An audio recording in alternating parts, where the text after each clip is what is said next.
Good morning. It is now 9:00 a.m. and I'll call the Sewage and Water Board of New Orleans, June 17th, 2026, Board of Directors meeting to order. Special counsel, please call the roll. Honorable Moreno. Nelson, present for Mayor Moreno. Designee Stephen Nelson. Present, thank you. Honorable Jason Hughes. Director Kennedy. Here. Director Cole. Director Stewart. Present. Director Thomas. Here. Director Anthrop. Here. Director Greenwich. Here. Pacio. Yeah. Director Scruggs. Present. Chair, you have a quorum. Thank you very much. First up, may I have a motion to approve the minutes of the May 20th, 2026 Board of Director meeting? So moved. Moved by Director Thomas. Second by Director Greenwich. Any questions? Seeing none, all in favor? Aye. Any public comment on minutes? Public comment, Chair. Thank you very much. The minutes have been adopted for the previous board meeting. And we will go right into committee reports. First up, we have Director Scruggs with our Governance Committee report. Director Scruggs. All right, good morning, everyone. On June 9th, 2026, the Governance Committee met in this room at 9:04 a.m. Members present, myself, Director Cole as Vice Chair, Director Thomas, Director Stewart, members absent, Director and Pro Tem Director Kennedy, and non-members present, Director Greenwich. We had a couple of discussion items. First one, General Superintendent Compensation Framework and Employment Contract. The committee reviewed a compensation framework and proposed key performance indicators for Caitlin Timmerick, as shown in the attached executive summary for the General Superintendent Employment Agreement. The committee discussed how professional certifications should be managed as part of total compensation and expressed a desire for future discussions regarding compensation to be connected to an annual cadence of performance review. I made motion to recommend that the terms of the executive summary for General Superintendent Employment Agreement be provided to the Board of Directors for review and approval. Director Stewart moved, Director Thomas seconded, the motion carried. The next discussion item was the Executive Leadership Emergency Succession Plan. The committee continued its discussion and development of an emergency succession plan for the Executive Director, General Superintendent, and Special Counsel positions. Executive Director Heyman provided the committee with an overview of the revised emergency succession plan, which incorporated comments and feedback from the directors during the last committee meeting. The committee provided additional feedback, requesting clarity on communications protocols and for the inclusion of time-based actions. I made a motion to recommend the review, approval, and adoption of the emergency succession plan by the Board of Directors, pending any revisions based on the questions and comments provided by the directors during the committee meeting. Director Thomas moved, Director Cole seconded, the motion carried. Then we went through to presentation items. The first, the 2026 legislative session review by our Chief of Staff, Jamie Parker. Ms. Parker provided an overview of the legislative session. Prior to the session, SWBNO staff, with guidance from the Governance Committee, developed a legislative agenda focusing on key initiatives. The utility was successful in getting legislation passed on all initiatives, including in that agenda, including a bill to keep SWBNO employees in city civil service, House Bill 441, two bills that ensure a legal path forward for the utility's lead service line replacement program, Senate Bill 228 and Senate Bill 268, and a bill to streamline the utility's procurement process, House Bill 893. The utility was also successful in securing capital outlay dollars of $9.5 million in new funding for water treatment plant improvements, $3 million in reauthorized funding for support of the power complex projects, and $750,000 in reauthorized funding to support the Monticello Canal Culverts project. The next and final discussion item was the governance transition assessment as it relates to House Bill 1243 implementation, and that was by the Office of Special Counsel. Ms. Mary Beth Arsenault and Mr. Theron Levi Baquette provided the committee with a presentation on the potential impact of House Bill 1243, which passed during the legislative session in Executive Order HM 2604A, In the near term, the bill could affect the appointment process and composition of the Board of Directors. In the long term, the executive order creates a standing working subgroup of the Infrastructure Coordinating Council to evaluate a local control governance model for SWEPNO. Non-impairment language included in the bill indicates that existing contract obligations, bond covenants, funding agreements, and pension management and funding are protected and cannot be impaired by City Council ordinance. Contract obligations include contracts for emergency preparedness that the utility secured ahead of hurricane season. Areas of future analysis by staff may include rates, fees, charges, operating budgets, and capital improvement plans, billing, finance, operations, and governance policies, contracts, and employment. The committee asked for future updates on these areas as well as areas of ambiguity that may have a high impact on the utility. There was no public comment, and having no further business come before the Governance Committee, I made motion to adjourn. Director Stewart moved, Director Cole seconded, and the motion carried. The meeting was adjourned at approximately 10:11 a.m., a very brief meeting. That concludes my report. Thank you very much. May we have a motion to approve the June 9th Governance Committee report? So moved. Moved by Director Greenwich. Second. Second by Director Thomas. Any questions? Seeing none. All in favor? Aye. Any abstentions? Seeing none, thank you. We've adopted the June 9th, 2026 Governance Committee report. And next, we will have the Finance and Administration Committee report with Director Stewart. Good morning. On June 10th, 2026, the Finance Administration and Strategic Planning Committee met on Wednesday, June 10th, 2026 in the Executive Boardroom. The meeting convened at approximately 9:04 a.m. Present, myself, Director Kennedy, Director Cole, Councilman Hughes, Deputy CAO Steve Nelson on behalf of the Mayor, non-present Director Tyler Anthrop, Director Thomas, Director Greenwich, and members absent, Director Scruggs. I presented a motion to amend the Finance and Administration agenda to include executive session item 4B to the agenda to be discussed during the executive session. Director Kennedy moved, Director Cole second, the motion carried unanimously. Presentation of items. City of New Orleans Marshal Fee Steve Nelson, Deputy CAO of the Infrastructure and Director of Public Works, and Leo John Arnett, City of New Orleans Director of Public Policy and Research. Steve Nelson, the city's Deputy CAO of Infrastructure and Director of Public Works, and Leo John Arnett, the City Director of Policy and Research, shared the administration's vision for a fee to support right-of-way improvements, which would include repairs to water and sewer lines. The request was for the utilities financial consultant to conduct necessary analysis and develop the fee. The administration seeks to implement a partial fee which includes a stormwater and right-of-way improvements component that would provide flexible options to fund critical infrastructure needs.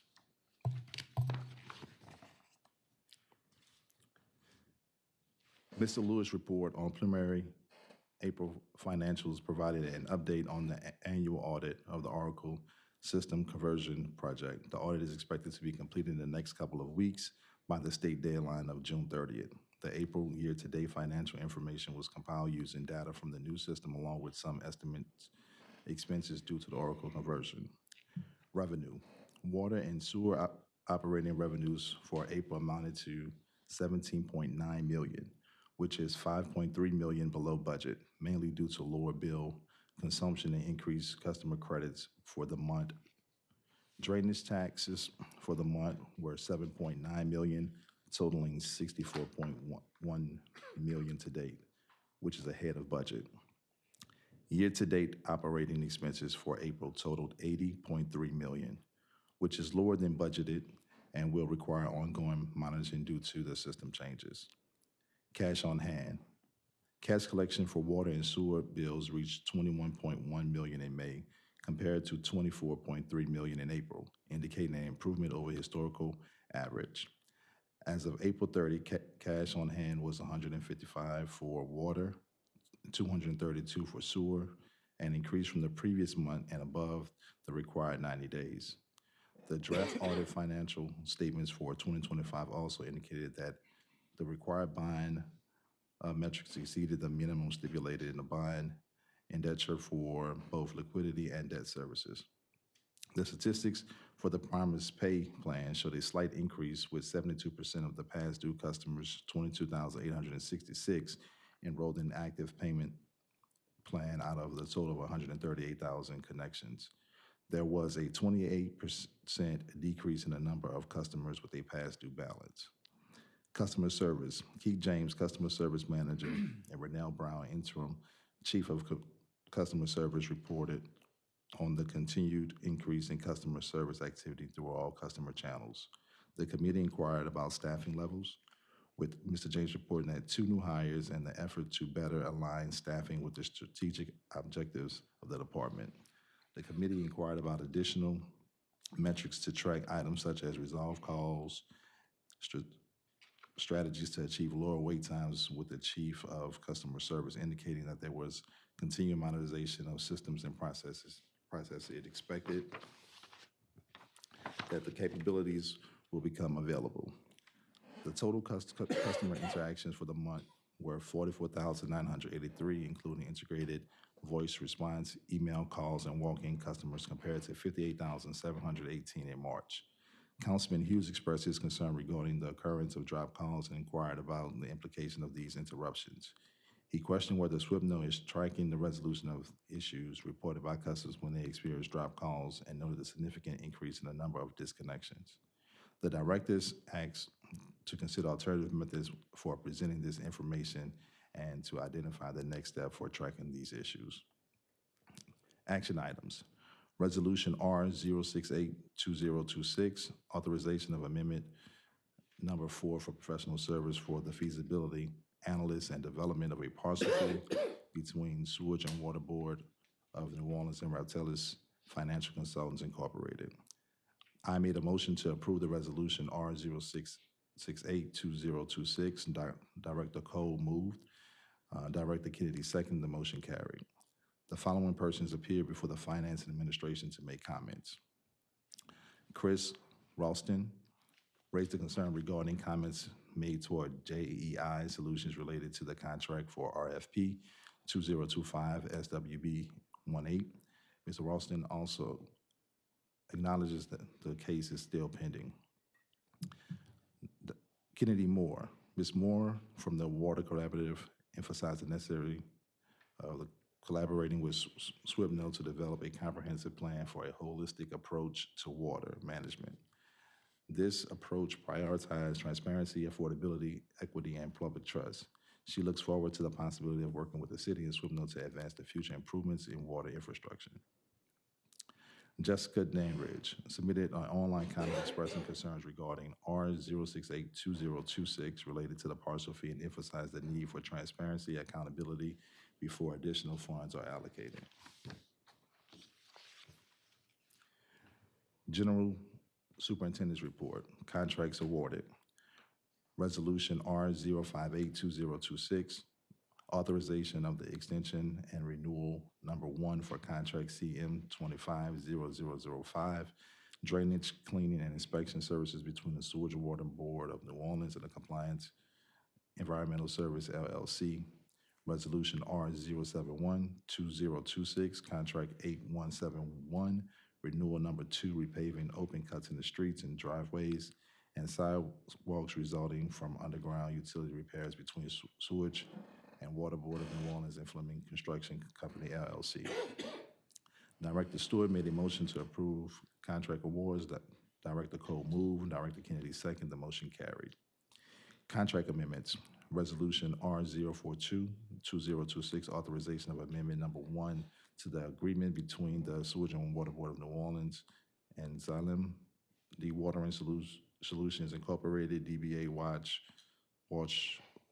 Water Services for leak detection and fire flow testing within Orleans Parish. Resolution R0452026, authorization of the amendment number 8 to the agreement between the Sewage and Water Board of New Orleans and NY Associates Incorporated for design and engineering services for waterline replacement programs.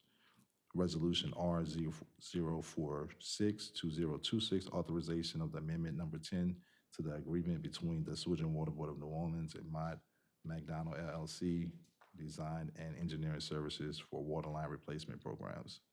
Resolution R 472026, authorization of amendment number 3 for the contract 30264, cleaning and CCTV inspections and sanitary sewer mains at various sites within Orleans Parish between the Sewage and Water Board of New Orleans and Compliance Environmental Systems LLC.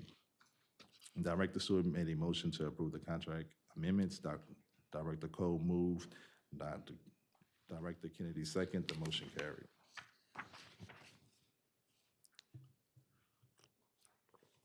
Contract change ordered by ratification. Resolution R 0332026, ratification of change order number 8 for contract 1420 Power Complex, Phase 1, equipment installation and commissioning between the Sewage and Water Board of New Orleans and Franz Hertz Barnes, a joint venture.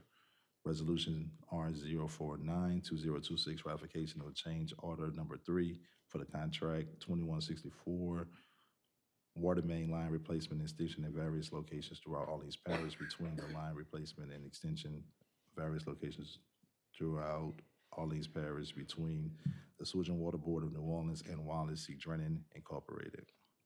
Resolution R 052026, ratification of change order number 5 for contract 30232 Carrollton Basin, number 3 sewage rehabilitation between the Sewage and Water Board of New Orleans and BLD Services LLC. Resolution R 052026, ratification of change order number 6 for the contract 30235 Carrollton Basin, number 5 sewer rehabilitation between Sewage and Water Board of New Orleans and BLD Services. Resolution R 05622026, ratification of the change order number 4 for contract 30261 Carrollton Basin, number 20 sewer rehabilitation between Sewage and Water Board of New Orleans and Hard Rock Construction LLC. Director Stewart made the motion to approve the contract change order by ratification. Dr. Kennedy moved. Director Cole second. The motion carried. Final acceptance, resolution R 051226, authorization of the final acceptance for contract 30232 Carrollton Basin, number 3 sewage rehabilitation between Sewage and Water Board of New Orleans and VLD Services. Resolution R 053226, authorization of final acceptance for the contract 30252 Carrollton Basin, number 11 sewage rehabilitation between the Sewage and Water Board of New Orleans and BLD Services. Resolution R 054226, authorization of the final acceptance of the contract 30256 Carrollton Basin, number 5 sewer rehabilitation between the Sewage and Water Board of New Orleans and the Hard Rock Construction LLC. Resolution R 055226, authorization of final acceptance of the Carrollton contract 30260 Carrollton Basin, number 19 sewer rehabilitation between Sewage and Water Board of New Orleans and Hard Rock Construction LLC. Director Stewart made a motion to approve the final acceptance. Director Kennedy moved. Director Cole second. The motion carried. Executive session. Director Stewart asked for a motion to enter executive session. Director Kennedy moved. Director Cole moved. And the motion carried.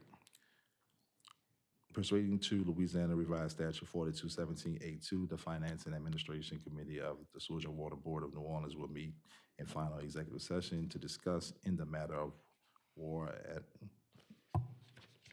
as the owner and Turn Services LLC as the operator of the MVSL petitioning for exoneration from the limited of liability number 26 CV 900 USEDLA. Pursuant to Louisiana Revised Statute 4282, the Finance and Administration Committee of Sewage and Water Board of New Orleans will meet in executive session to discuss JEI Solutions Incorporated versus Sewage and Water Board of New Orleans Civil District Court for the Parish of Orleans case number 2026033995. Director Stewart presented a motion to exit executive session. Director Kennedy moved. Director Cole second. The motion carried. Information items. Report HDI, March 2026. Report CFO, February 2026. Report FEMA, March 2026. Report EDB, March 2026. There were no public comments, and then there being no further discussion, no further business to come before the Finance and Administration Committees. Director Stewart made a motion to adjourn. Director Kennedy moved. Director Cole second. The motion carried. The meeting was adjourned at approximately 11:39 a.m. Thank you, Director Stewart. May we have a motion to approve the June 10th, 2026 Finance Committee report? So moved. Moved by Director Pacho, Second. second by Director Thomas. Any questions? All in favor? Aye. Any opposed, any abstentions? Seeing none, we have approved the June 10th, 2026 Finance Committee report. I will now deliver the June 10th, 2026 Operations Committee report. The Operations Committee met on June 10th, 2026 in the Executive Boardroom. The meeting convened at approximately 11:44 a.m. Present were myself, Directors Cole, Greenwich, Thomas, Stewart, as well as non-member directors present, Director Anthrop. There were two presentation items, the first being a Dwyer Canal update by Caitlin Timrick, our General Superintendent. Ms. Timrick provided the committee with a detailed update on the Dwyer Canal in New Orleans East. She provided an overview of sewer contamination and stormwater and explained potential causes for discharge entering storm drains. Ms. Timrick also discussed current issues along the canal, corrective actions, the cost for repairs, preventative measures, and steps taken to address public health and safety concerns. A dashboard that provides a status update on corrective actions taken at specific locations will be available on SWBNO's website in the coming week. To ensure a broader reach into the community, the committee suggested partnering with community advocates and organizations to help share SWBNO information and updates. A second presentation item, technology modernization, artificial intelligence adoption and use by Darrell Isles, our Chief Information Officer. Mr. Isles provided an overview of the utility's framework to introduce and incorporate AI into operational functions. He shared that AI adoption for the water sector must be done in a responsible manner, and it should be part of a broader modernization strategy. Mr. Isles advised that the utility currently has an AI policy adopted in 2024, which applies to all staff and contractors operating on behalf of SWBNO. The policy establishes acceptable and prohibited uses of AI tools and requires training before any AI tool can be accessed. Mr. Isles noted the importance of cross-functional governance coordination and regular updates to the board to keep directors informed. He noted that the utility recognizes the role AI can have in modernizing SWBNO operations and that governance, data quality, and accountability standards are key to this effort. Mr. Isles also presented a tiered risk framework that included low, moderate, and high risks depending on AI tools used, the authorization required to use the AI tools, and the consequences of error. A near-term roadmap was also provided. This year, the utility is focusing on the development of a governance foundation and modernization alignment. In 2027, priorities will include enterprise integration and analytics maturity. In 2028, the utility will be striving towards operational intelligence and mature digital governance. There was no public comment. There being no further business to come before the Operations Committee, I made a motion to adjourn. Director Thomas moved. Asked for a motion to adjourn. Director Thomas moved. Director Greenwich seconded. The motion carried, and the meeting was adjourned at approximately 12:36 p.m. May we have a motion to approve the June 10th, 2026 Operation Committee report? So moved. Second. Moved by Director Scruggs, seconded by Director Thomas. Any questions? Seeing none, all in favor? Aye. Any opposed, any abstentions? Seeing none, thank you. We've adopted the June 10th, 2026 Operations Committee report. And next for our Audit Committee report, we'll have Director Greenwich. sorry. Should have brought my readers. The Audit Committee met on June 10th, 2026 in the Executive Boardroom. The meeting convened at approximately 12:40 p.m. Members present, Director Cole as Chair, Director Greenwich, Director Thomas. Members absent, Director Anthrop as Vice Chair, and Director Kennedy. First presentation item is the Municipal Water Pollution Prevention, MWPP, Environmental Audit by Chief of Environmental Affairs, Ann Wilson.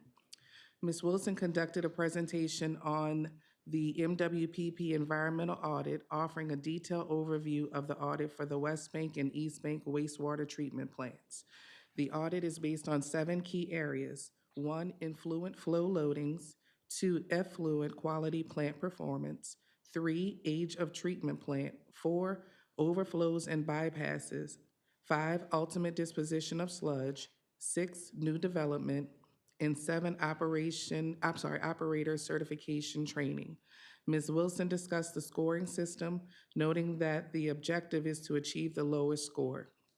The utility received scores of 100 points for the West Bank and 160 points for the East Bank. Additional highlights from the presentation included a comparison of audit scores from 2025 and 2024, details on sanitary sewer overflows, SSOs, cause of sanitary sewer overflow, the average response time, and the preventative maintenance summary. 2 action items accompany the audit to acknowledge receipt and review of the report and provide assurance to perform any actions necessary to maintain permit requirements. Action items. Resolution R0912026, East Bank Treatment Plant Environmental Audit. Director Cole made a motion to approve Resolution R0912026. Director Thomas moved. I seconded, and the motion carried. Resolution 0922026, West Bank Treatment Plant Environmental Audit. Director Cole made a motion to approve Resolution R0922026. Director Thomas moved. I seconded. The motion carried. Second presentation item, second quarter audit department update. Ed Sutherland, Chief Audit Executive. Mr. Sutherland presented the second quarter audit department update. The presentation highlighted ongoing efforts and the status of various initiatives. Department staffing. Mr. Sutherland emphasized that staffing remains a top priority. The department has successfully onboarded 1 new team member and continues to seek additional employees. Act 393 compliance. Mr. Sutherland noted that Act 393 compliance testing has been completed and an exit conference has been scheduled. This report is expected to be positive and should be released this month. Use of vehicle rentals and leasing. The department is in the testing phase and plans to extend the scope to include heavy equipment, as discussed in previous meetings. This will require a more in-depth examination, including pulling invoices and purchase orders. Initial conversations with departmental management have been productive, and there is general consensus on the need for some level of ownership, leasing, and renting. The departments are working toward determining the optimal levels for these functions. Leadership team training and response succession. Mr. Sutherland conducted one-on-one meetings with the internal audit respondents, including CAO, CFO, CCSO, CIO, GSO, and special counsel to update them on past issues. The next step involves conducting a formal training session for the leadership team regarding report distribution and response. This process will remain unchanged. Management will receive the reports, have 30 days to respond, and those responses will be shared with the committee. Warehousing follow-up. Mr. Sutherland stated the department is preparing to implement biometric time clocks, which will be rolled out in 3 phases. Management has distributed a consent acknowledge form to the network zones, and 250 forms have been completed. GSO management will issue a required directive for rollout and will allow 4 to 6 weeks for that process. There was no public comment. There being no further business to come before the audit committee, Director Cole called for a motion to adjourn. Director Cole moved. I seconded. The motion carried. The meeting was adjourned at approximately 1:11 p.m. Thank you, Director Greenwich. May I have a motion to approve the June 10th, 2026 Audit Committee report? So moved. Moved by Director Scruggs. Second. Second by Director Stewart. Any questions? Seeing none, all in favor? Aye. All right. Any opposed, any abstentions? Thanks. We have therefore adopted the June 10th, 2026 Audit Committee report, and that concludes our committee reports. And next, our Executive Director report, Mr. Heyman.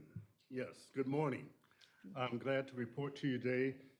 I have a number of issues, and some of them very important, as you know, concerning the weather, that I will share with you this morning. The first one being community engagement.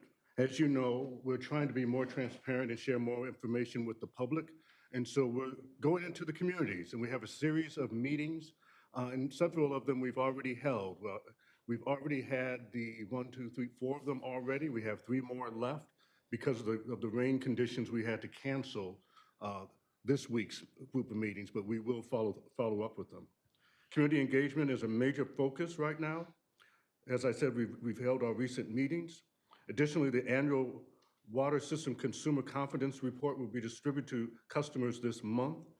So they'll get additional information about our system and the quality of our system and the processes we use. Also, I want to include that the numbers as far as attendance have been going up at these meetings. We started very, very low. I've seen meetings, we've had 20, 30 individuals present. I think it will grow. I hear people asking me even when I'm on the street about the upcoming meetings. So I think that's good. I want to say that in the meetings, the community is engaged. They are asking good questions and staying around afterwards to talk with staff. So I think it's been a very good program, and we're going to continue. Hurricane preparedness. Hurricane preparedness is well underway and very relevant with the weather that we're seeing today, which is not a hurricane, but still shows the need for preparation. We have completed our internal coordination meetings and hosted a tabletop exercise with internal and external involvement. I want to say I was very proud of staff when we held this tabletop exercise. That's when you have an actual exercise where you have examples and scenarios that you go through. They were well thought out, and everyone was very active in the meeting. And again, I'm just very proud of the time that the staff put in on this project. We continue our cleaning efforts and maintain close coordination with our partners. Hurricane preparedness will continue to be a focus, of course, throughout the season. So now I'll talk a little bit more of the issue of the day, storms and drainage. One of the ways we prepare for hurricane season is by cleaning catch basins to ensure water can flow to our pumps. We have 3 internal crews available during the storm event. We also have 10 contractor crews available after the storm passes. Our crews work continues, having already cleaned 6.5 miles of drain lines and over 1,500 catch basins, and removed over 1.4 million pounds of debris. We don't wait until the storm comes. Our staff is working systematically throughout the year to address this problem and to clean out the system. Now, when I look at the inclement weather, as part of our inclement weather preparation, our operations team has already begun lowering canal levels, increasing stormwater storage, and cleaning catch basins. When rain intensities are high, over 1 inch an hour, residents may have localized street flooding. Swibno's drainage system can handle 1 inch of rain per hour and 1/2 inch of rain each hour after that. This means that 3 inches of rainfall in 1 hour can take up to 5 hours to drain. Now let me share with you the current operation status. 87 of 93 major drainage pumps are available. The old Carrollton Underpass Station, 3 of the 3 regular pumps are out of service. A temporary pump has been deployed. All other pass stations are available. Now, interesting point of information on the temporary pump. I must admit, when I heard that there were 3 pumps, 3 out of 3 out, and we had 1 temporary pump, I was concerned that we only had 1 and there were 3 that were out. Staff has informed me that this 1 pump is able to do almost the equivalent work of the 3 that are missing. So we are in good position there. Doesn't mean that we won't have a situation, but it means that we're as well prepared as we can be at that site. Now, the power complex. Overall, we are in a significantly improved situation from a power reliability standpoint than we have been in decades because of the investment and the focus that the board, the administration, and the city council placed on this one piece of a utility and facility. Now, where do we stand? Turbine 4 is retired from service. Turbine 5 is out of service. But turbine 6 is available for use, and we can prepare it for use in 20 or 30 minutes. Our EMDs, generators number 1, 2, 3, 4, 5 are in service. I'm glad to report that we have 93 megawatts of 25 hertz power available. That is important because at peak demand, our system requires 44 megawatts of 25 power. Therefore, we have more than double what's needed. The power complex, as you know, has a dedicated energy substation. We have 3 new static frequency changers are available for use. Now, what are we doing with staff at this time as we prepare for the upcoming storm? We're keeping additional staff through the evening and night as needed. We also are placing staff at different stations around the city. So where they're needed, we think that there's going to be an issue with placing staff before any type of flooding begins. Also, we're doing, as I said earlier, continuous catch basin cleaning. So all of that is important, and we're trying to get ahead of it as best we can. Now I'd like to talk to you about the French Quarter. As you know and have heard in the news, and we've reported, that the project has been going forward. Now, I must say the project was always a 12-month project, okay? But the fact of the matter is that we have had different delays in the process. One, we had a situation with weather. We had the high level requirements that we had to stop per the Corps of Engineers. We also had archaeological findings that took place. And we also had the Super Bowl. And so there are a number of things that pushed for the delay. And also we had Mardi Gras. Why did we not do it in pieces? That was one question, that at first maybe we should have done it in pieces. Originally, that was what we wanted to do. But because it's FEMA money and the deadline that we had to meet, for us to have access to the funds, it's imperative that we made progress with the project. And so that's what we did.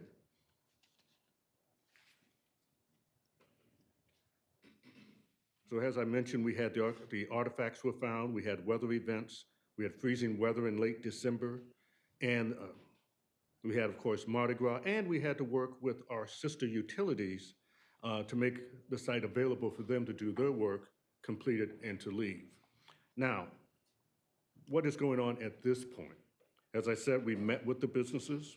We're going to continue to communicate with them. I've had the opportunity to talk to Steve Nelson and others, and we're going to do a better job with communications. We're going to make sure that we talk with the businesses, be it one-on-one or as a group, or we set up some type of coffee with the businesses to meet with them. At the meetings, individuals asked for us to look at if there's a possibility of receiving funding. And I'm willing to work with the administration, sister utilities, and others to see if there's a possibility. But I did tell them that, in all honesty, as a utility, we cannot use public funds for private purposes. Okay, but if there is a grant or anything that we can assist with, we're more than happy to put in a helping hand.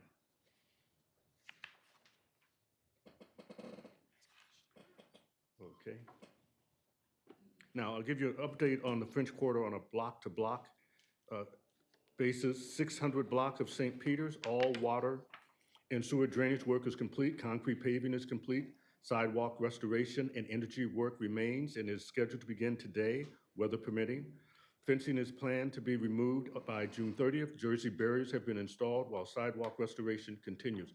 And that's important because one issue that they had is that the fences were up, they're tall fences, they have a green mesh on them. So where we can, we're taking down the fences and replacing them with a much shorter Jersey wall so that people can see across and see the business, see that they're open. 1100 block of Decatur, all water, sewer, and drainage work is complete. Concrete paving has been completed to Ursuline Avenue. Crews are currently placing temporary asphalt behind the curb to address safety concerns ahead of sidewalk work. Sidewalk restoration, anticipation to begin within 4 weeks. Green mesh has been removed to improve pedestrian traffic. And then we look at, again, at the 1000 block of Decatur, all water, sewer, and drainage work is complete. Street paving restoration is approximately 50% complete. Sidewalk restoration will begin once paving is restored. Crews completed curb installation and weather permitting. We anticipate the concrete pour will be scheduled within 2 weeks. And the 900 block of Decatur, we have the crews completed drain work on the riverside and currently working on the lakeside drain line. Temporary water line is currently undergoing bacteria testing. Once complete, crews will cut and cap the existing main, tie to the temporary line and proceed with a water line installation. And then we have approximately 2 months of construction left. Two things. One, the customers did ask, is there a way that we could work longer? And we're under certain constraints by law of what hours we are able to do work. We're willing to talk with Councilmember King and the administration and others to see, can we extend the hours by any amount? I don't make any promises, but we're willing to look, at that option. As I said, we're going to do more in the terms of communications. But last, I want to stress, especially to the community and to the businesses, that no matter what the schedule was for the project, we hear that there are concerns right now, today, and so we have to be flexible, we have to listen, and we have to be able to pivot. And so we will do the best we can to pivot, put pen to paper, adjust our planning, adjust the protocols that we're following, to do whatever we can to get the project done as quickly as possible. Thank you. Thanks. I want to make sure I heard correctly. There was an inquiry that can crews work longer in an effort to shorten the length of the project. Yes. That's what they're, okay. That's it. Thanks. And we're willing to look at it. I make no promises, but we're willing to investigate that. Okay, thanks. And from the city's standpoint, I'm sure we can work through that. I don't see any issues with that from Public Works or the administration's perspective. If longer work hours are necessary, so be it. Certainly, communication with businesses will be necessary, and appreciate you all being at that meeting yesterday. Heard it was very productive, and did want to also note that the Mayor's Office of Economic Development, myself, will be working with you all to continue to meet with businesses one-on-one. And this sort of information I know is very, very helpful. Will be very welcome for them. Thank We you. appreciate the teamwork. Thank you. Absolutely. That's the end of my report. Are we able to ask a few questions? I was Yeah, just about to I think ask you if had a you had a question, didn't you? Yeah, I just one question for curiosity, and then two comments from my neighborhood association meeting. So the first question is, how are we considering commercial or business impact in our project planning? I'm assuming that we do. So what is that? What does that look like? Okay. Well, we try to make sure we're taking up the least amount of time and that we're strategic in what areas that we're doing the work so that we are not impacting the business.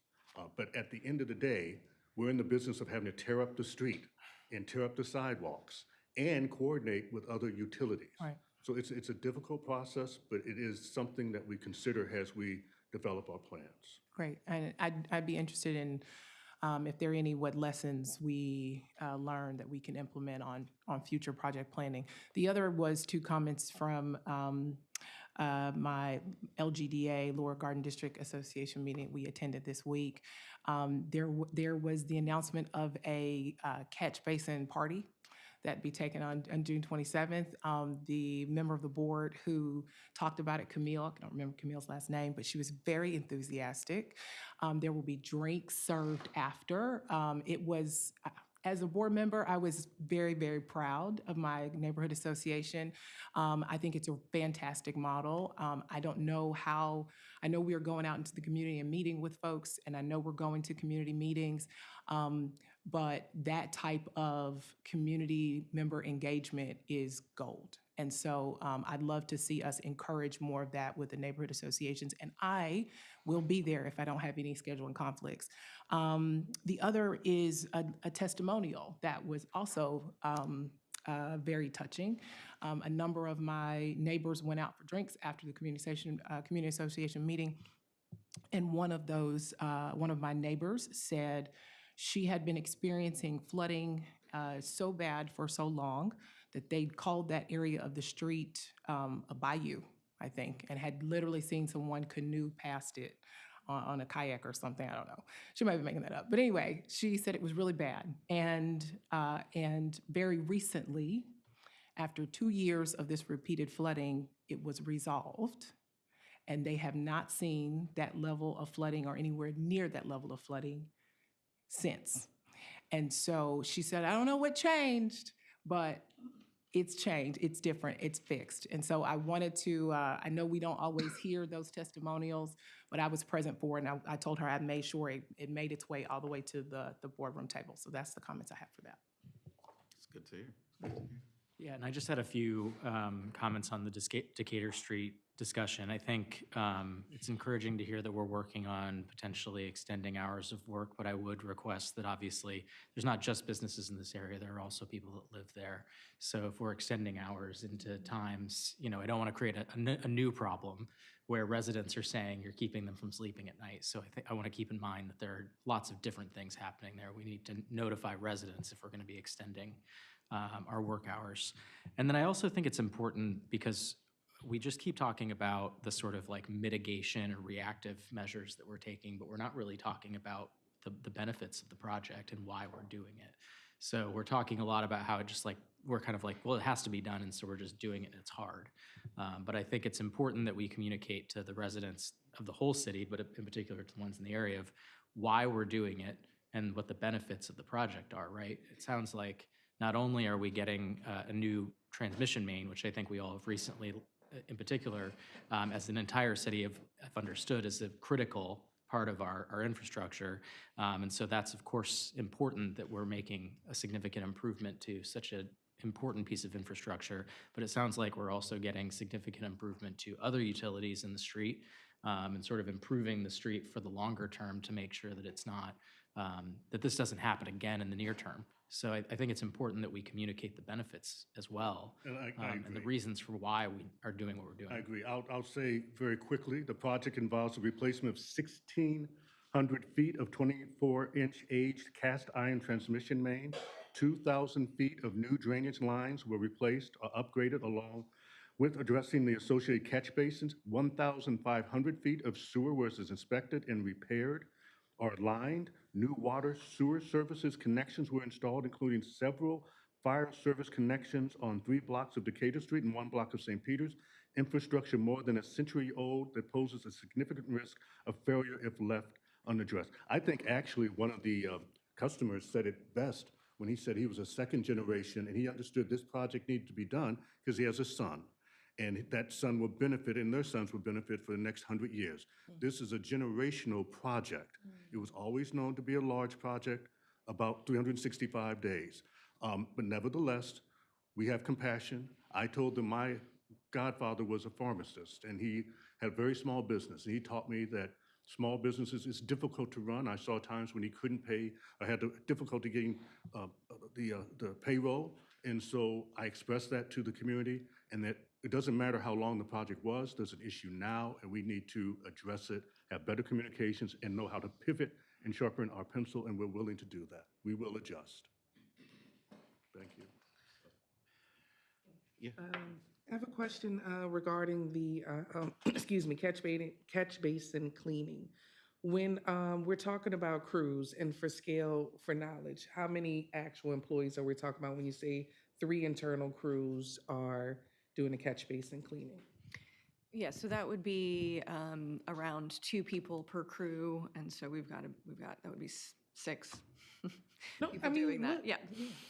And that's why I asked, because maybe sometimes when we're hearing the word cruise, it sounds like it's more employees than what it actually is. So I mean, considering we're talking about 6 people responsible for all this catch basin cleaning, it goes back to your point, Director Scruggs, and I'm glad you brought that up. I know that we had like the Love the Boot Week, and Neighborhood Association, New Orleans East Matters. We went out there and we cleaned up, and I think that if we're all in it, we're all in it. And to your point, we need to make sure we're engaging with the neighborhood associations, because it's gonna take everyone to do that when we're talking about 6 people doing catch basin cleaning. So thank you for that.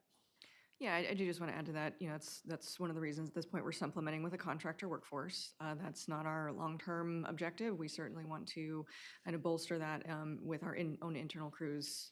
So eventually we'd like to kind of switch that, you know, percentage of work. But, you know, recognizing that we need time to do that, that's why we are also using a contractor. Right, and that, if I'm not mistaken, I thought it was, is it 9 million we've spent thus far?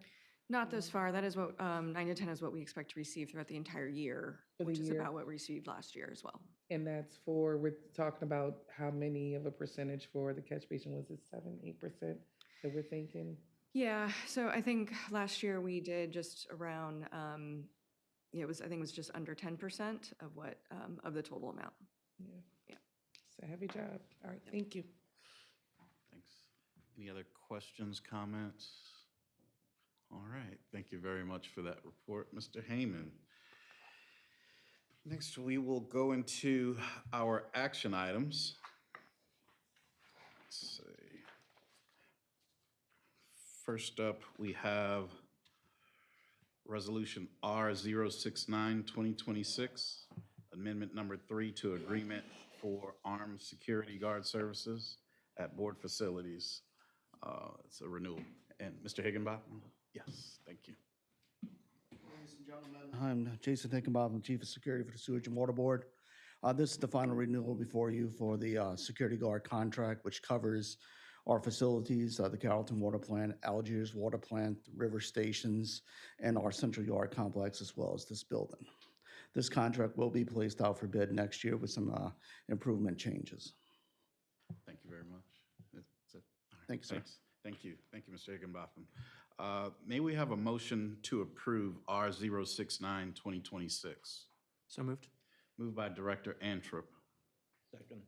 Second by Director Pacho. Any questions? Any public comment on this? No public comment, Chair. All in favor? Aye. Any opposed, any abstentions? Seeing none, motion carries. We've approved R 069/2026. Our next action item is R 030/2026, appointment of General Superintendent of the Sewage and Water Board of New Orleans. And I will read into record. Appointment of General Superintendent of the Sewage and Water Board of New Orleans, whereas pursuant to Louisiana Revised Statute 33-4075, the board shall elect a competent and skillful engineer as general superintendent and fix the salary and define the corresponding duties and powers. And whereas Stephen Nelson, P.E., resigned from the office of General Superintendent to accept an appointment as the Deputy Chief Administrative Officer for Infrastructure and Director of Public Works for the City of New Orleans, effective January 11, 2026. And whereas effective January 21, 2026, Caitlin Timmerick, P.E., was appointed as Interim General Superintendent. And whereas Caitlin Timmerick, P.E., has demonstrated the technical knowledge, management skills, and leadership abilities required of the Office of General Superintendent while serving as Interim General Superintendent. And whereas at its May 20th, 2026 meeting of the Board of Directors of the Sewage and Water Board of New Orleans appointed Caitlin Timmerick, P.E., as permanent General Superintendent.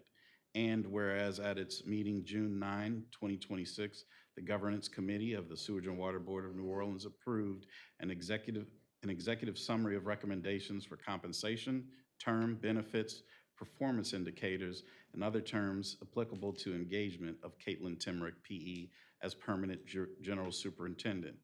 Now therefore, be it resolved that the Board of Directors of the Sewage and Water Board of New Orleans hereby affirms the appointment of Caitlin Timrick, P.E., as permanent General Superintendent for the Sewage and Water Board of New Orleans at an initial salary of $235,000 as base pay plus longevity adjustments, with other terms as reflected on the executive summary, approved and recommended for adoption by the board at the June 9th, 2026 meeting of the Governance Committee. This will be signed and taken in by our Executive Director, Mr. Randy Heyman. For this action item, may we have a motion to approve R030-2026 to appoint Caitlin Timrick as General Superintendent? So moved. Moved by Director Scruggs, second by Director Thomas. Too slow. I was gonna say, I felt like a game show. All right, any questions? Questions? Any public comment? No public comment, Chair. All right, all in favor? Aye. No abstentions, no opposed. The motion carries. We have now, as a full board, fully appointed Caitlin Timrick as our permanent General Superintendent. Congratulations.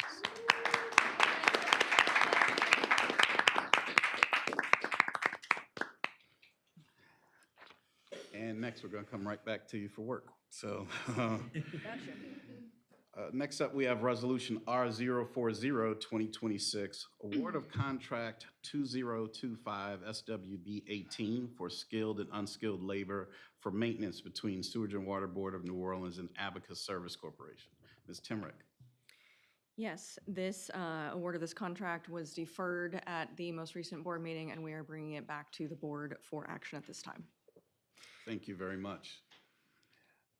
May we have a motion to approve R040-2026? So moved. Moved by Director Antrim. Second by Director Greenidge. Any questions? Seeing none. Any public comment about this action item? We have 3 public comments regarding this action item, Chair. Thank you. First one is Mr. Chris Ralston.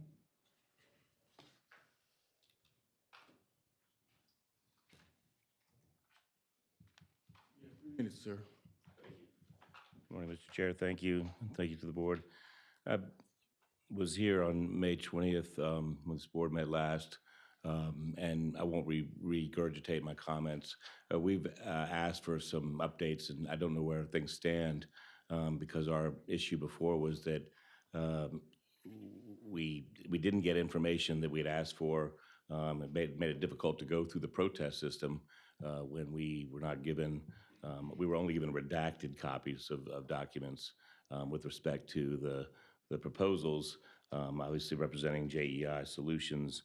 Our difficulty was that our proposal was not considered at all, while the 2 out-of-state contracts or proposals were considered, but seemed to lack material information. I don't think TBD or just blanks is a complete application when those things have that. I've said that before. I think that's in the documents. I trust that this board will have looked at that. So I wanted to appear to re-urge our position and answer any questions that may be about the contract or the process. But our issue was with really with the process, as well as why there appeared to be 2 different standards that applied to the application process and the applications themselves. So we would at least ask that the standards that be applied to one be applied to all evenly and fairly. And that was our request for the board then and now. Thank you. Thank you. If there are questions, I'm here for that purpose too. So, Seema. Thank you, Mr. thank you, Mr. Ralston. Chair. Next public comment is by Michael Walsh.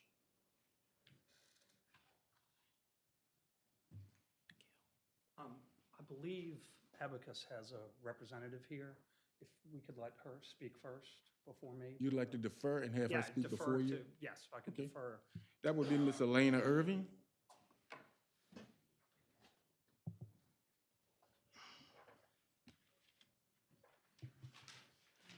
Good morning. My name is Elena. I am the HR manager for Abacus Service Corporation, and I'm just going to read comments that were provided for today. First, Abacus is very excited to be the highest rated bidder, and we truly appreciate the opportunity to partner with the Sewage and Water Board of the City of New Orleans. We bring relevant experience within the state of Louisiana, including our work on the statewide IT staffing support contract. In addition, we support several organizations with operations in Louisiana, including SCP Health in Lafayette, as well as Land O'Lakes, Brand Safeway, Baker Hughes, and Lincare. As a company that partners with federal, state, and local governments, we fully understand the importance of meeting every requirement in the proposal process. In our 21-year history, we have seen how critical even the smallest details can be. We respect that process and integrity behind it, as we ourselves have lost proposals for missing a small detail. I would also note that we have never experienced a TRO or lawsuit from the incumbent. That is very unusual after the formal protest is unsuccessful. We also have extensive experience managing workforce transitions, whether we are stepping into a contract or transitioning out. Our focus is always on retaining the existing workforce and minimizing disruption. Thank you for your time and consideration. We look forward to a positive vote and the opportunity to serve the Sewage and Water Board. Thank you. Mr. Walsh? Yes, thank you. Michael Walsh on behalf of Abacus. I won't delay this further. Just wanted to point out to the board that there is no legal impediment to moving forward with the award of this contract. JEI has brought a preliminary injunction that was denied in what the judge decided was not even a particularly close case. They sought a stay with the Fourth Circuit Court of Appeal. That was denied. If there are any concerns that JEI had, they have not done anything further in the courts. So there is no reason why this contract should not be awarded today to Abacus, who was the winning bidder through the procurement process. Happy to answer any questions. Thank you. Thank you. All right, we've had a motion, and it's been moved and seconded to approve R040-2026. We've heard public comment. Are there any comments or questions from this board? Just so that we are clear, what Yes. we're asking at this point in time is for the skilled and unskilled labor maintenance to go to Abacus. Are there, everyone clear? Any questions, comments? I just wanted to note, I did pose some questions that were not responded to, so I'm going to have to recuse. I'm going to abstain from this vote. Fair, okay. All right, any other questions, comments about this contract? All right, seeing that, all in favor, say aye. Aye. Any opposed? Any abstentions? One. One abstention. All right, motion carries. We've approved R040-2026. And next, we have 3 individual corresponding resolutions that we will take. First is Resolution R068-2026, authorization of Amendment 4 for professional services for the feasibility analysis and development of a parcel fee between Sewage and Water Board of New Orleans and Raftellus Financial Consultants Incorporated. Do we have a motion to approve R068-2026? So moved. Moved by, do I say Director Nelson? Yeah, I think so, Director Nelson. He's director. Yeah. Designate Nelson. All right, we have it moved. Can we get a second? Second. Second by Director Greenwich. That's for R068-2026. Any questions? All right. Any public comment? I have questions. Yes, I'm sorry, I didn't hear. Questions? Yes. And I don't know who to direct them to, so there's a couple of them. One, when we're talking about, moving with a sense of urgency, and we have a stormwater fee that was developed that was supposed to go in December, basically on the timeline. With regards to how this is going to be extended, what's the impact? How do we communicate that to the ratepayers, the stakeholders, if we're discussing moving with urgency? So I don't know who to. Well, I think unless I'm misunderstanding it, the discussion has always been to have something on the ballot for next May. I think getting things on a ballot in December was going to be too short a timeline, whether it was a stormwater fee or a parcel fee. So I don't think that has changed in our discussions. I think Okay. legislatively, so Daryl, if I'm missing something or anybody else that's been in those discussions the last. If we could have made it earlier, we would have tried to do that, but there was always the other option of going in May, and we can still make that. Yeah, I think that's been the timeline for the last. So just for my clarity, it's stormwater going to May no matter what? Because I thought that I read that it was December timeline, and I see like Q2 2027. So that's kind of what's the raising the flag. So our initial plan was always May, or was our initial plan December? We were we were aiming for December. Okay, but we always knew there was the opportunity to go again in May. There was a second chance, okay? If by chance it took time to develop the fee, if we were even going to do the stormwater fee, if it took time, or there was questions about the millages. So we always had the option of going in May, and so that will work. Okay. And with regards to shifting to May, was the delay because now we're trying to find a way to put, a bundle packet? Like, what is our reason for delay? Well, I think it's fair, and I'll ask Steve Nelson to add on, but I think it's fair at this point, we're in discussions with the administration. We submitted a stormwater fee. They came back to say, let's have discussions about a parcel fee. And so now there are groups that are meeting to discuss the parcel fee and some kind of formation to go forward. It's the Sewer and Water Board position that will work under any frame that will allow us to guarantee sustainable funding for the needs that we have, many of which I talked about in my executive director report this morning. And so this is going to take time to have that dialogue. But once we do, we'll work with the administration to go forward with whatever the decision is. Okay. And then in the presentation during Finance and Administration, it was saying dedicated funds. Can you just kind of explain what you mean by that as far as dedicated? Because I hear like earmark and making sure that whatever part of the bundle is stormwater fee is, drainage. But then it seems like in conflict with the joint CIP. So when you're talking about dedicated, what do you really mean by that? Well, within the parcel fee, there's the stormwater component, which again, none of the effort that Raftellus has done to date will be wasted. So the computation of impervious surface areas, ERUs, and how all of that applies to the nonprofits who are not contributing to the system will still be retained under a parcel fee. So again, the vast majority of what would be in a parcel fee would be related to stormwater.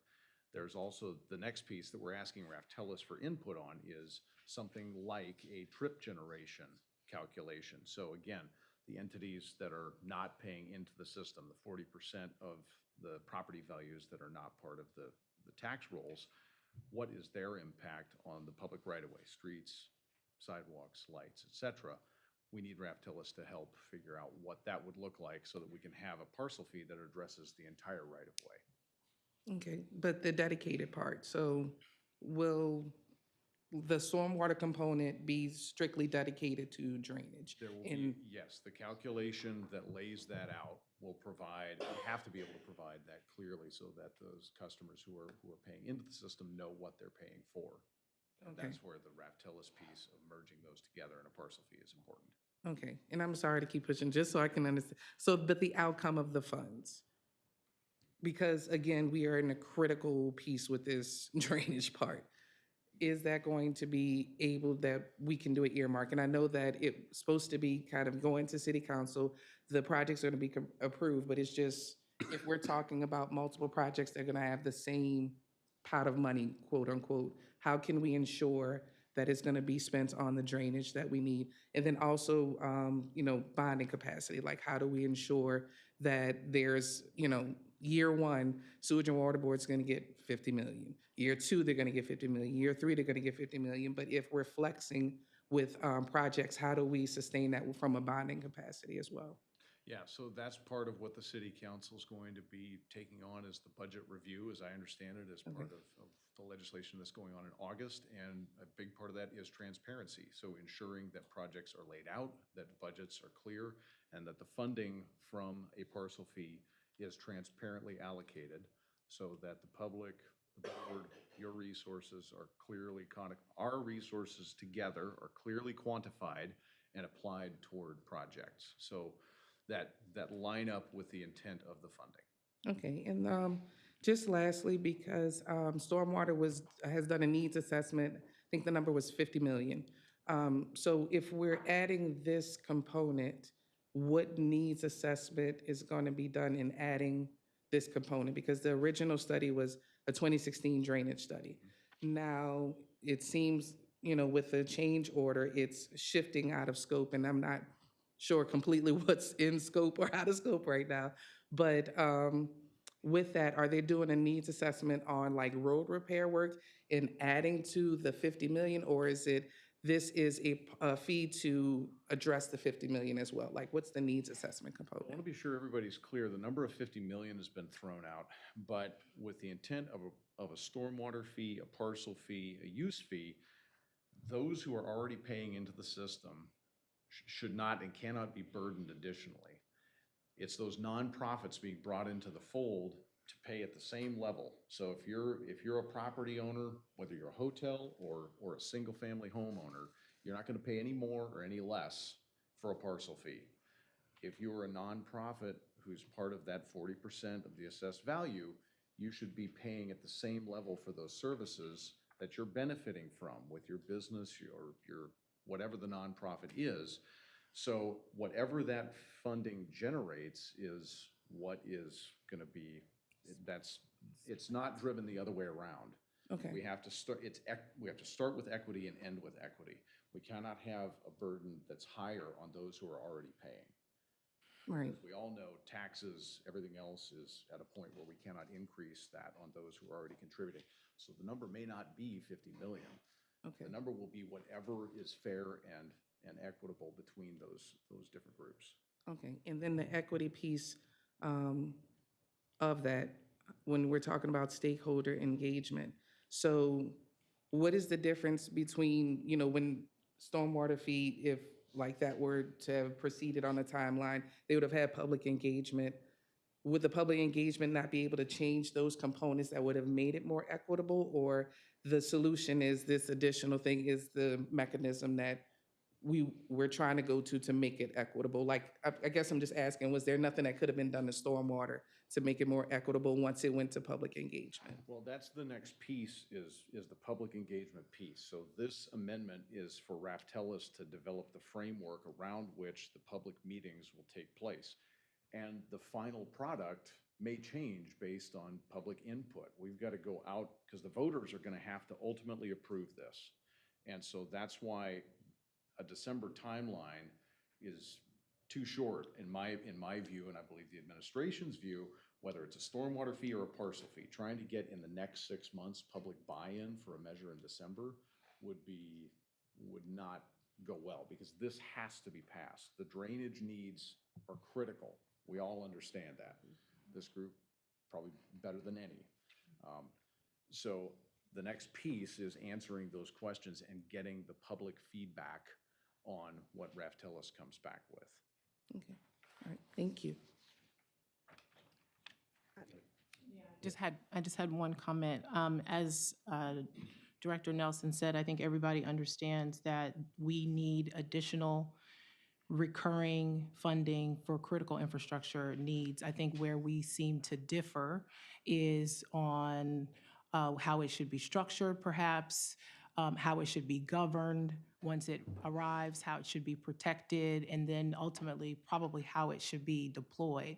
Now, I've had a number of conversations. I've talked to the city, I've talked to council about the contract law around this and been reassured, and even utility leadership and other stakeholders. And all of that has helped me to be very clear about what the objectives this proposal is trying to resolve, and then also the challenges that it's trying to meet.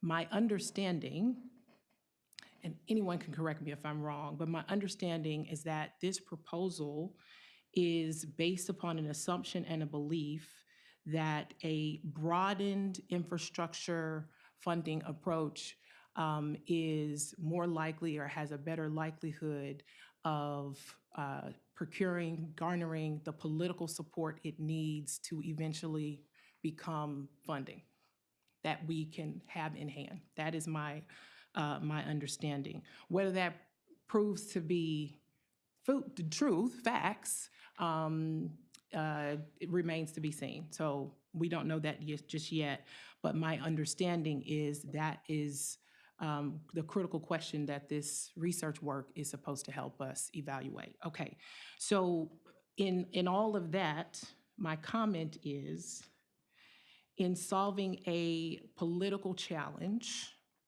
we need to be very careful that we are not creating a funding challenge, okay? And so any support that I provide to this amendment is not to be construed for support of a particular structure, of a governance model, of a rate proposal, and the like. It is simply to gather information so we can get to the best solution, in particular, that's going to give us enduring, as close to sufficient as we can get, a funding mechanism, because we are, again, everybody in here understands how critical this infrastructure need is. So I just wanted to be clear before we vote what I am voting for and what I am not voting for. Okay? All right. Thank you. I want to echo her sentiments, but I also want to say, because this is so detailed, so complex, I don't think that community meetings are going to be enough. There has to be a clear, sound communications plan around what our intents are for this. This is one of those things that anyone can say, oh, okay, it's used for this, or, we really have to figure out what this model is going to be when we go out, because I've had several questions and comments on this and the layers. So just that's the only thing I wanted to say is, hopefully the mayor's office and everyone thinks about what this is going to look like communication-wise, and making sure that it meets our broader audiences that are not at meetings, but actually receive the information and understand before we go to a vote. Absolutely, and that's where the mayor's office, working together with the board, doing this as a unified front for a parcel fee, leverages the resources that City Hall has.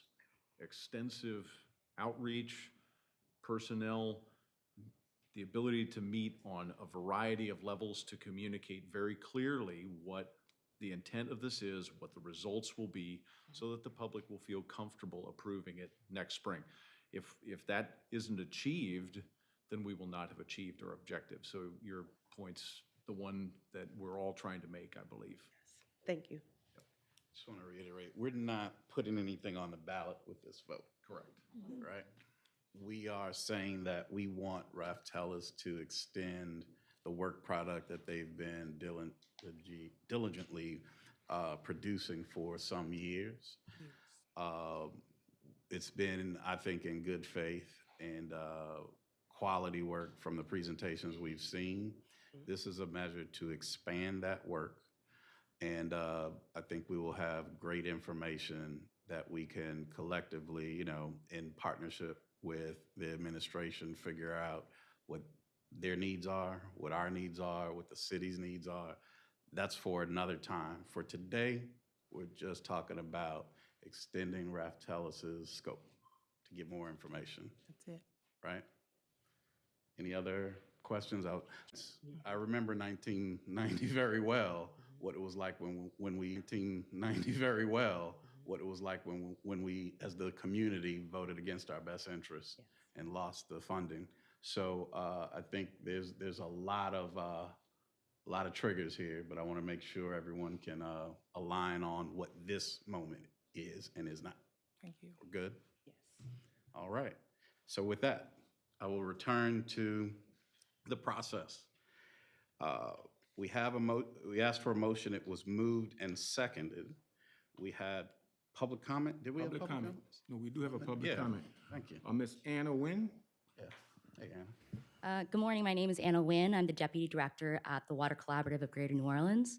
Before joining the Water Collaborative, I worked at the city's Office of Resilience and Sustainability and NOLA Ready, where I helped the city and region navigate the 2023 saltwater intrusion crisis. More importantly, I'm a New Orleans native who grew up in Broadmoor, where my childhood home took on 6 feet of water. As a Katrina baby, disasters have shaped how I look at the work at building a safer, more resilient New Orleans. That's why I'm here today to respectfully encourage the board to approve this request and continue moving forward with identifying sustainable funding solutions for our drainage and stormwater infrastructure. The timing could not be more relevant. As our region prepares for another major rain event this week, residents across New Orleans are once again wondering whether their streets, homes, and businesses will flood. We know these challenges are not going away, and we cannot wait to act. Last month, many of us read a national headline questioning whether New Orleans is past the point of no return in the face of climate change, sea level rise, and land loss. My response is simple. If we want New Orleans to be here for the next generation, we need to invest in it today. This past Friday, the Water Collaborative met with representatives of the Moreno administration to discuss the city's evolving proposal.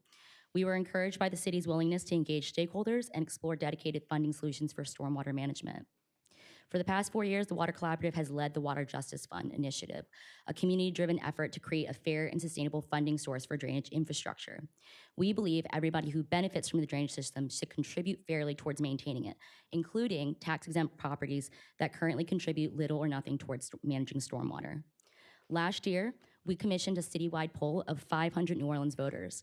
Nearly 60% supported dedicated stormwater funding, and support increased to 71% when residents learned there would be community oversight and accountability.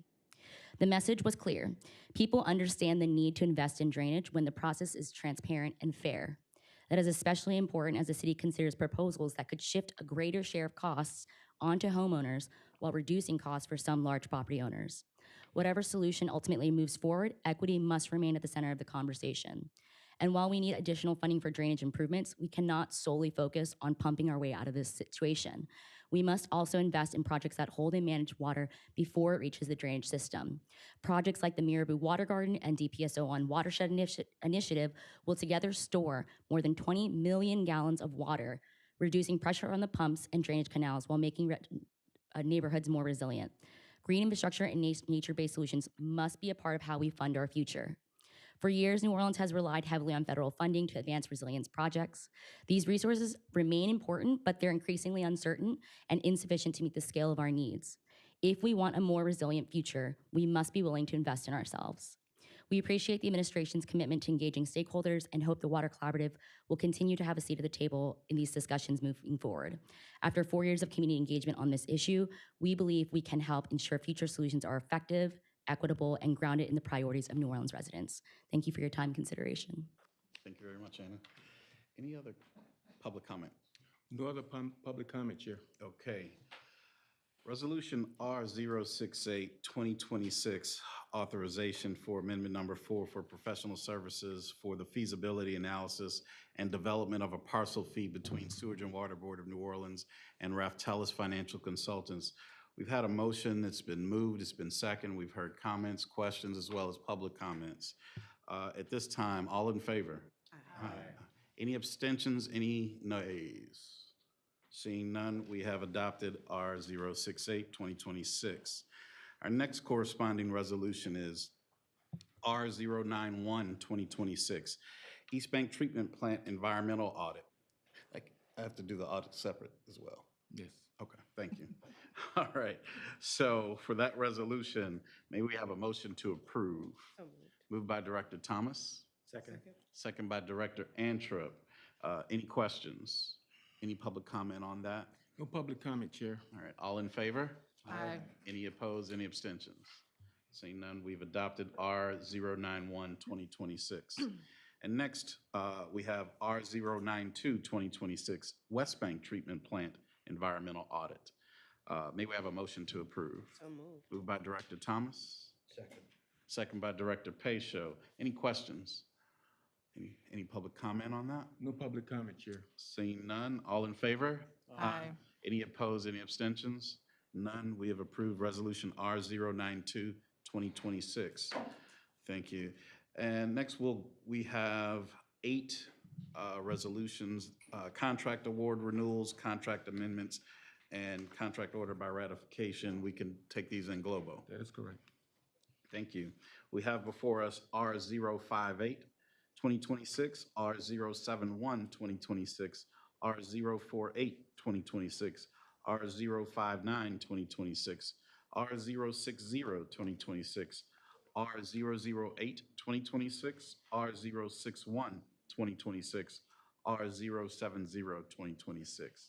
May we have a motion to approve these? Yes. I guess I'll direct this question to Caitlin. For the change that we just made to JEI Solutions, the resolution R05920026, does any corrections or changes need to be made to that resolution? No, not at this time. That contract needs to be extended at this point for continuation of services while and until an additional replacement contract is in place. Okay. I would like to make a correction to a title of R058, 2026. Okay. This should be authorization of extension and renewal number 1 for contract 2025 SWB 10.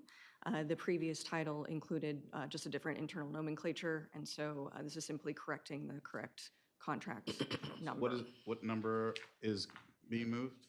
6A, 6. I'm sorry, R058, 2026. And it should read, huh?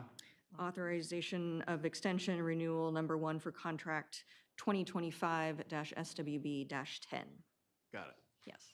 Okay. I have one question as well for ours. Oh, I'm so sorry. Because I want I to thought you get were- this Yeah. clear. Okay. So do we have to read it in or? Noted with the corrections that the GSO officers made. Great. I'm sorry. Now I'm ready for it. Thank Okay. you. You looked at me, that's how I was like, Yeah, oh, go. The R048 2026, what part of the project changed that dropped their DBE participation so much? Yes, so this was a very highly technical project requiring commissioning as well as modern controls and technology projects or additional resources that needed to be added to that contract. And so it was the resident inspection ultimately was what the contractor or the consultant had intended to utilize for DBE, and just the magnitude of the additional technical services has increased. Repeat that, I'm sorry, the resident, what was the? So resident inspection is what typically, and I believe what the consultant had intended to utilize a DBE for. There was still a certain amount of the services still provided, but the additional highly technical additional work was added. And for the resident inspection, because it was, I think the bid was 35%, so resident inspection normally would reach that capacity for 35%? I would have to go back and look at their original plan to state that a little bit clearer. Okay. I was looking at Ms. Irma. See if she had any context for us.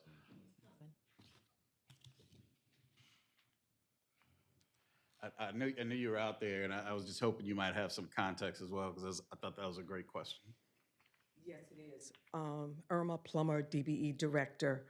When the contract was initially put in place, there was sufficient services provided by DBEs to support the goal.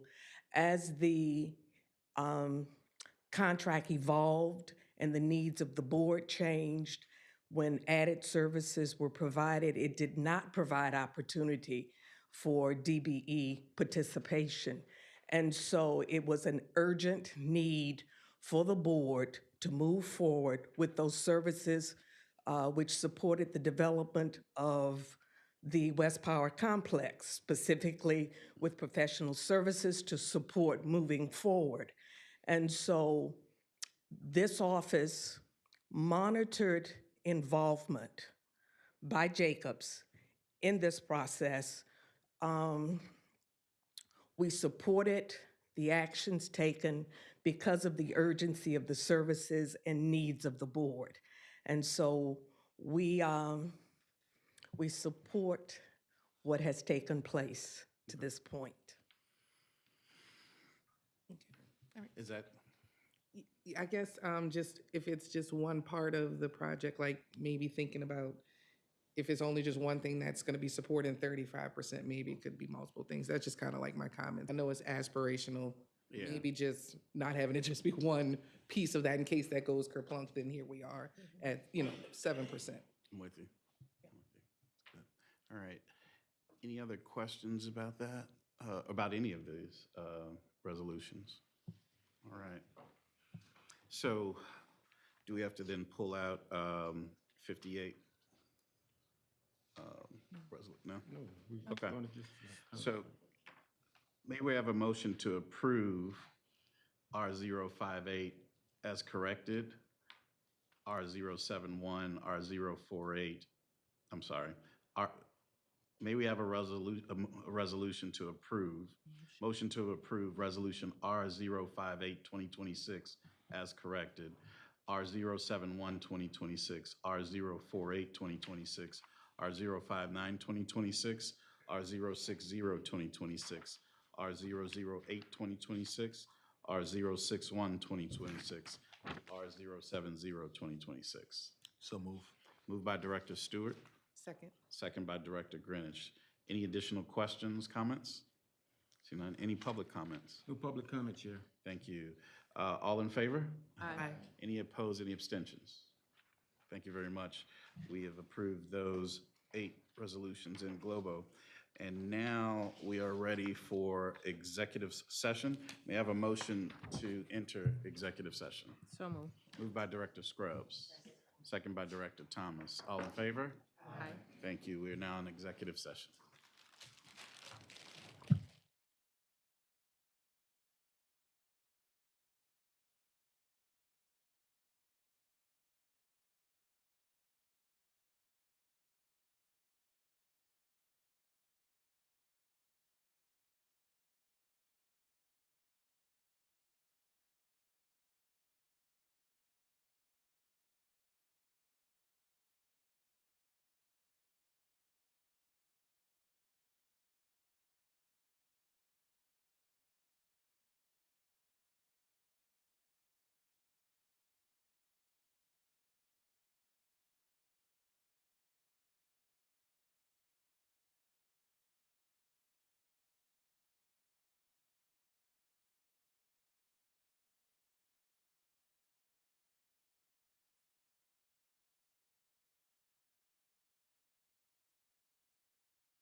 May we have a motion to exit executive session? So moved. Moved by Director Scruggs, second by Director Thomas. All in favor? Aye.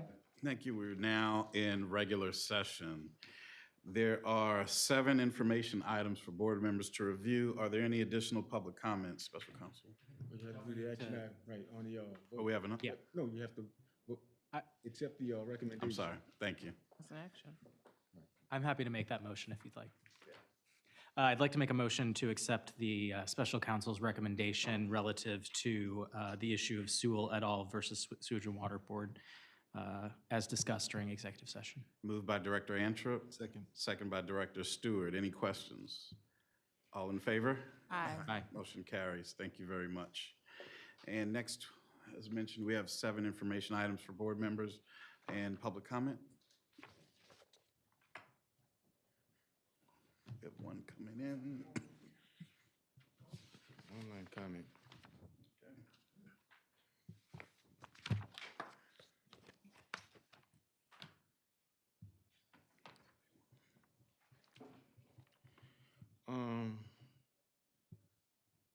You received this electronically? This is a public comment regarding concerned employees of the Sewage and Water Board of New Orleans. Concerned employees, of the Sewage and Water Board of New Orleans are reporting a pattern of retaliatory personnel actions, misuse of authority, and unauthorized policy changes occurring across the agency. The issues reflect systemic failures that undermine due process, employee protections, and the integrity of SWBNO's governance structure. Key issues identified: 1, retaliation following protective activity. Employees who have filed grievances, reported policy violations, or raised workplace concerns have experienced adverse actions such as sudden removal of duties, reassignment to unrelated departments, untimely or unsupported disciplinary documentation. These patterns suggest retaliation is being used to silence or discourage employees from exercising their rights. Number 2, misuse of involuntary transfer and lack of supporting policy authority. Involuntary transfers are being used in conjunction with retaliatory practices, despite the fact that they are not approved form of discipline under the SWBNO's policy or civil service rules. No written authority exists permitting their use as punishment. Transfers have occurred without notice, justification, or due process. Additionally, when civil service and SWBNO legal were asked to provide written policy authorizations, these actions, neither office could produce any documentation confirming that these practices fall outside of approved procedures. Number 3, termination of probationary employees without performance improvement. Probationary employees have been terminated abruptly without documented performance concerns, coached feedback, or corrective guidance, any opportunity to improve. These contradicts fair employment principles and raise concerns about arbitrary and retaliatory decision-making.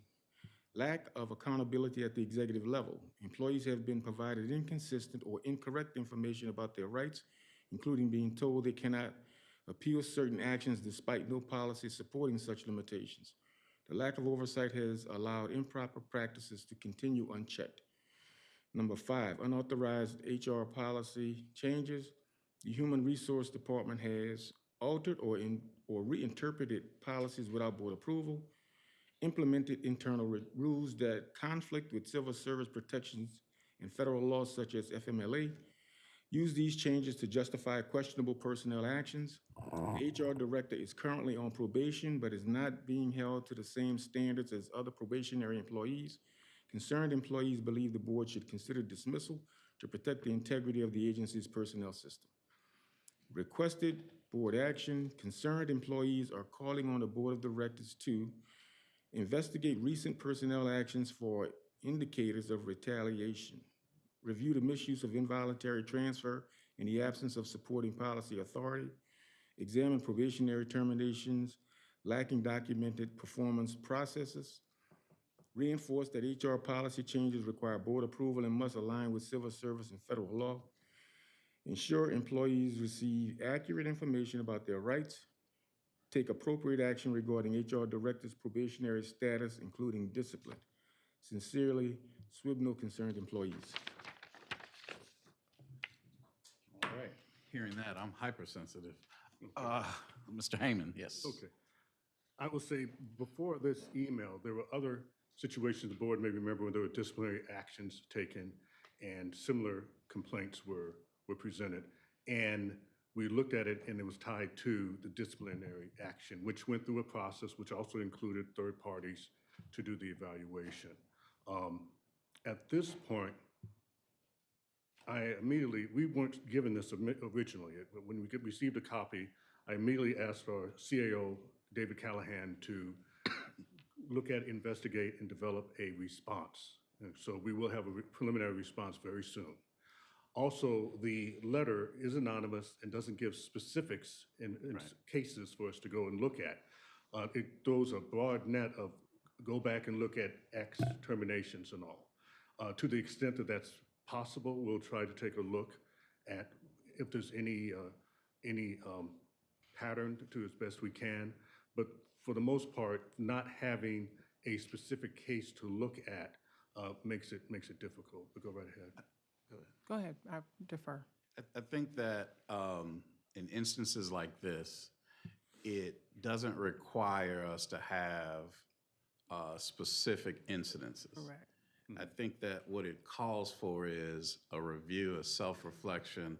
What policies do we have in place that we can stand up and stand behind in any and all scenarios? Correct. And so as long as those processes are identified, communicated, and available and supported, then,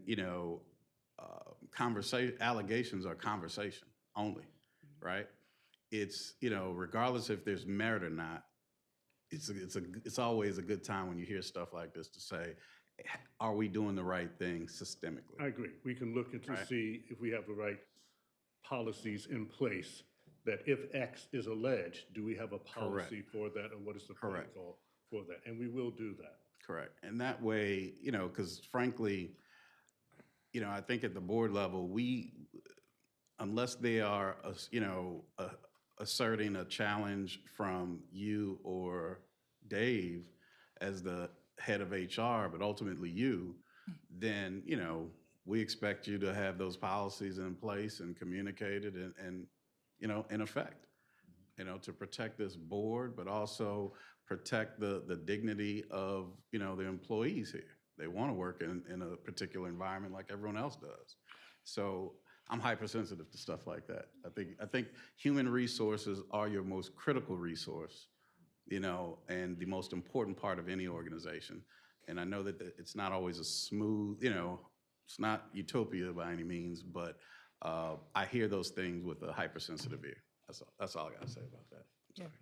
So I literally was going to say the very same thing that Director Kennedy said. Edie Heyman knows we had a conversation yesterday to talk about risk across the organization, and this is one in particular that we talked about. And my comment for the board's benefit was from our perspective, we look at this as a system issue and a need for an evaluation of our processes and the like. So literally the very same sentiment. The only other thing is we talk about HR as a resource. I see it as both a resource and a very big risk potential, right? And so I think we need to treat it as such. Any indication, these are big accusations, and we don't want them. Even if there wasn't legal liability risk, we just don't want that type of culture in our organization. And anytime someone flags, right, we recognize that management sometimes can have a power differential from an employee. So when the flag gets to us, we have to, as good stewards, be very aggressive about reassuring our people that we take this very seriously and address any shortcomings that we can feasibly address. I would also say I think this is appropriate for governance to follow up on, not as an action or need for a work product, but that it's something that we need to pay attention to. I think we'll also in operations engage HR, just to hear what some of our, what our systems are. Yep. Right? So I'm not gonna call you out, Ariana, I but I know you, I know you have thoughts. I Yeah, know you have thoughts. I have, a lot of thoughts, but I think, to both of your points and, the hypersensitivity to me is, even as a professional ear, and I'm hearing some of those, things. And, to the point like, what we were saying, response from Dave is not necessarily what we're looking for. It's the review to make sure everything is operating as it's supposed to operate. Yeah. So yes, I think that we need to definitely have a take back, and I'm happy to help with, any governance on that and looking at the policy piece of it. All right.